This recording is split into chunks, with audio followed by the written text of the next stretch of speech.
ভূমিকম্প কখন আসে?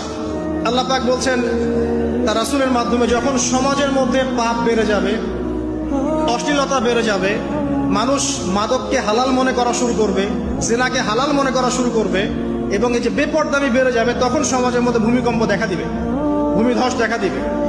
গান বাজনা বাদ্যযন্ত্রকে মানুষ হালাল মনে করা শুরু করবে, তখন এগুলো আসবে। তো এগুলো কি আসার বাকি আছে? এখন কি মনে হচ্ছে? আল্লাহ পাক আমাদেরকে হেফাজত করুন, আমিন।